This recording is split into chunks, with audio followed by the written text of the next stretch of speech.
Oh geez, boys and girls, this one's huge. I'm not sure if it's all gonna fit. No, I know, scrap that, I know it's not all gonna fit in my little setup here. It's way too big. Look at that. Oh, that's massive. Okay, listen, you get an idea what the box looks like. It's the Batman 75 years. I think this is the second collector's set that you could get. Yeah, and this thing's falling. Let's just get it out of the box and just get this whole thing out of here. Okay, super friends, so right now they're laying down because they're just too big to, you just take them, you just pull, I am failing at YouTube today, hold on. Let me just take them all completely out of here and then just do away with it completely. Okay, hold on. Alright, super friends, so now they're completely out of the packaging, and that's the best I could do to fit them all in the screen, but all the tins look like this, exactly the same. 75 years of Batman, the symbol there, it's really nice, like it's a cool looking design, but they're all exactly the same. So you've seen one, you've seen them all, and they all come in this kind of like a bubble that holds them in, and you know, the typical packaging, except for they come in a nice tin that you could put cookies in and then give them to your family at Christmas. Then they'll think you're giving them action figures and you're not. You're just giving them cookies and then they'll hate you for life. This is the Hush Batman figure. This is how it comes. This is the classic first appearance Batman figure. We also have the New Frontier Batman action figure. And finally, we have the Arkham Origins Batman figure. Alright, so now that we got this pack of bats out of the package, we're going to talk about the good, the bad, and the ugly. And we're going to do it one by one, but I'm going to make it as quick as I possibly can. So we're just going to start with the left and work our way over all the way to the right. Okay, so right off the bat, I can tell you that this is the screwiest figure in the package. And this is when I was saying the good, the bad, and the ugly.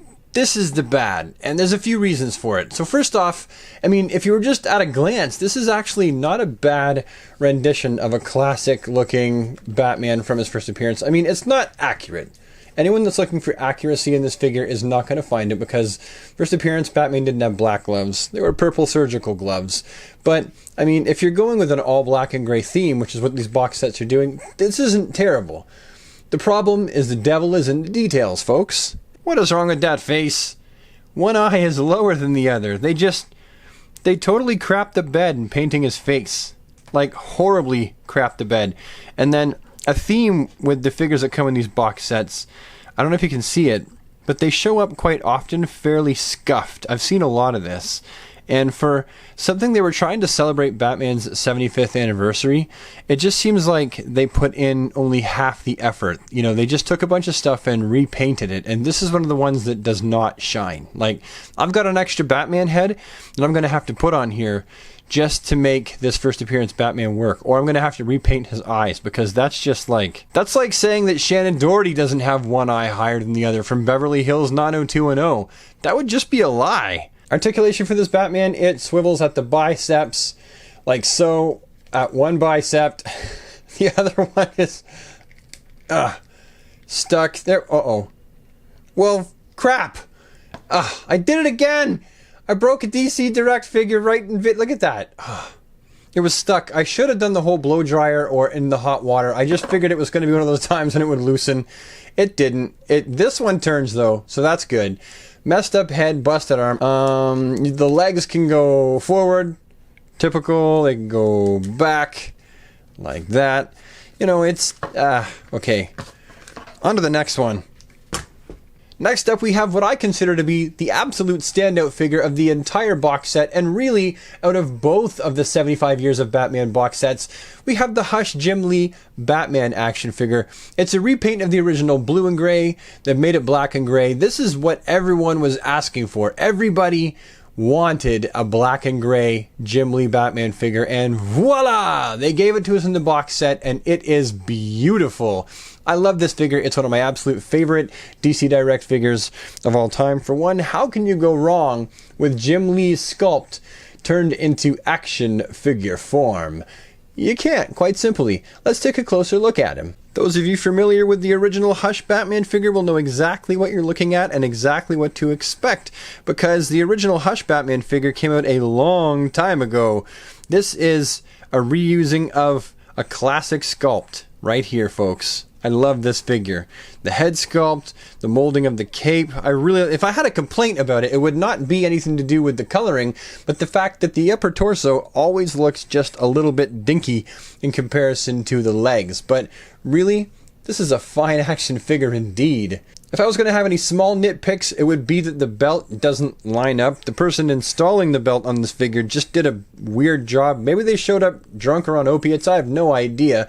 But, I mean, it's executed well. It's just not installed well. But really, you just put this in some boiling water and just shift it over, and that's not really that big of a deal. It does have a scuff right there at the top of the glove, so it is suffering from some of the same problems that all of the figures in these box sets seem to be suffering from. But overall, I think it's a miraculous action figure. The articulation for this figure is as follows. The shoulders don't really have that much articulation. Single jointed at the elbow, so he can stand around and look like he's ready to sock someone in the mouth. There is some articulation at the top of the glove here, just a little bit, and it's actually stuck. I don't want to force it because you saw what happened when I forced the other Batman. But that's technically cheating because the original one came with a second fist that had a back grapple. And then he also has some leg articulation, but not much, and single jointed knee articulation. And the head itself is on a ball joint, and the cape is all rubbery and whatnot. And that's really it for the articulation for this Batman figure. It's a classic DC Direct posable statue. That's really what this is. But honestly, that's all I want to do with this, is stand it up and make it a posable statue. It didn't fall down. Hooray! Next up, we have the New Frontier Batman. This is one that I am pleasantly surprised with. I really, really like this Batman figure. I can't think of anything about it that I don't like. I can't think of anything that I would even critique aside from the weird, wonky pose, that chest that sticks right out, and the head that is kind of really far back. Maybe it doesn't show up in the video that much, but in real life, he just looks like he's standing at attention in a really strict army. Other than that, I really like this figure. It's crisp, it's clean, the colors work, and it's classic. Let's take a look at this figure a little bit closer before we have a look at the articulation. Starting at old Batsy's boots and working our way up, we can see the instantly recognizable stylings of the New Frontier, and it looks really, really sweet. The chiseled cartoon features of the chest and the shirt being tucked into the utility belt.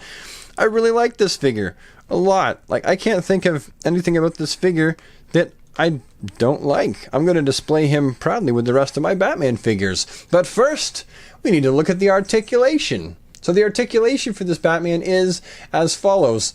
The shoulders can go up about there, which is more than I was expecting. I had the Superman from this before my little boy broke it, and it didn't have this much articulation. Maybe it did and it was just really stiff, but this is quite a bit for a DC Direct action figure's shoulders. It also has elbow articulation, single hinge, so he can look like he's biff, bop, pow, people right in the noodle.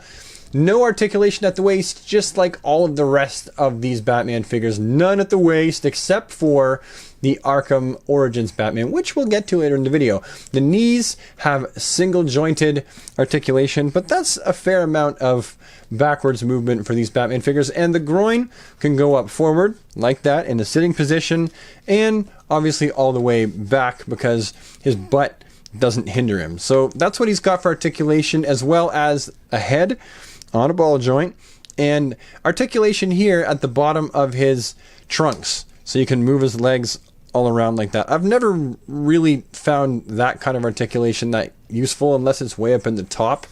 The old Marvel Legends ones had great articulation, but sometimes that groin articulation just got in the way for me. Overall, I think it's a great figure. With the articulation or without the articulation, it's going to look great standing on a shelf if you ask me. And finally, we got old Wibbly Ankles Arkham Origins Batman figure. I have the original one too, and they're a bugger to stand up. The ankles give way all the time. Like, look at this ankle. It's so loose. Hold on a second. Just stand there for a second, Batman.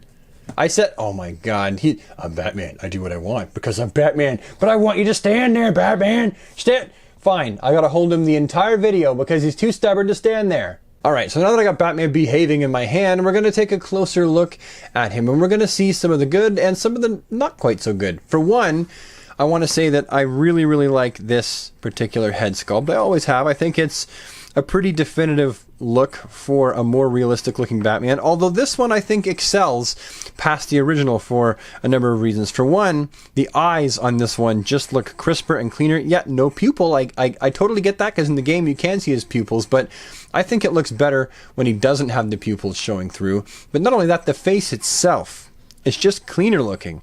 The original release of his face, it looked like he didn't shave for a week and he rubbed dirt all over his face before he went out to fight crime. It just never quite looked right. But the horn here, his bat ear, bat horn, is bent, and I think every single video review I've seen of this figure, this bat ear, this bat horn is bent. Nothing that's in boiling water. Pop it in there, bend it back, then shock it with some cold. It'll go right into place and stay there. Now this figure is very crisp with its paint job, as you can see. Very, very, very crisp. However, I don't think it really suits this figure. Having all this black detailing and these black lines, I don't think it helps this figure's cause. I think that this figure would have been much, much better suited if they had have made the gloves black, made the cowl and the cape black, obviously, and then painted all this stuff here just straight gray. Same thing with the legs. This whole area down here, it's too busy. There's too much stuff going on. And this dark shadow compared to the light gray really tells the bad guys where they gotta kick Batman, because that just is a whole lot of open kick me in the nuts space. I mean, if I really had to make a critique about it, it's not a terrible figure. It doesn't work on every level for me. So I can't give it a complete pass. And the belt itself, I love the yellow of the belt. I really do. I think it looks great, except for the fact the belt just looks kind of sloppily executed with the paint. I don't know. Maybe it's the molding. Maybe it's the paint itself. It just seems a little bit sloppy. Maybe it's not coming through in the video, but those of you who own this figure, you might know what I'm talking about. Now, articulation for this Batman figure, it has a ton. It's one of the best DC Direct articulated Batman figures that they ever made. For one, you've got your articulation forward, but then you've got your knees. And the knees are not just single jointed, but double jointed. That is a ton of articulation. And then you've got the ankles themselves, and the ankles are on a ball joint hinge. So they can go all around. No, so wait a minute. They're on a peg and a ball joint. My mistake. A peg so they can go around, and a hinge so they can go up and down. So that's the articulation you've got just in the legs. And then you got the groin articulation. And it goes out pretty far in the groin. Like that's all right. Actually, my original one can go all the way out. So this one's limited compared to what I'm used to. Then you've got swiveling 360 degrees all the way around, and you've got his ab crunch, which is, oh my god, mine's not this tight. Oh, there we go. My original release has a lot of movement there. So mine was stuck, but it's got a lot of movement. Can look right down, can look right up, just a ton of articulation. Then you've got the shoulder articulation, and this Batman has it for days.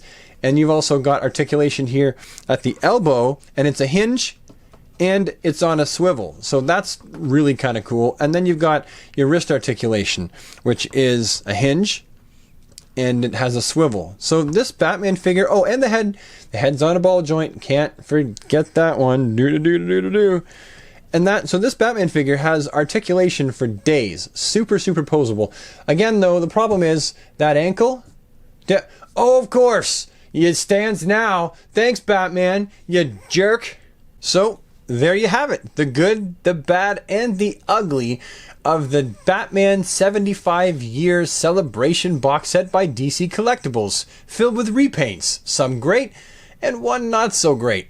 I know you could very easily blame me for that, and I probably have a part to play in it, but seriously guys, if they can't make a product that won't fall apart just from you trying to move one of its body parts, then the problem does not lie with us consumers, but it lies with the manufacturers for making such a shoddily designed and executed product. Overall, I was not impressed with this Batman figure, and I would not feed it to my worst enemy's dog. The Arkham Origins Batman figure I really do like, despite some of its sloppier paint apps and its shorter comings here. I really do think that this is an excellent Batman figure, and if you find this one single on eBay and you're into this Batman, you could probably pick this one up and be pretty satisfied with it. Of course, I like me some Jim Lee Hush Batman because Jim Lee and the new Frontier Batman impressed me completely. Probably the thing that I'm the most pleasantly surprised about in the entire review is the new Frontier Batman. Thanks, DC Collectibles.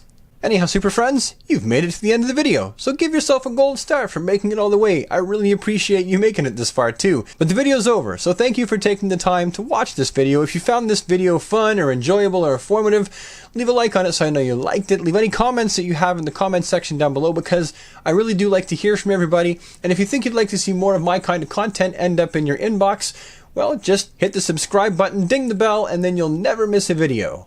And I'll see you next time with the next one. Bye, everybody. Have a good day.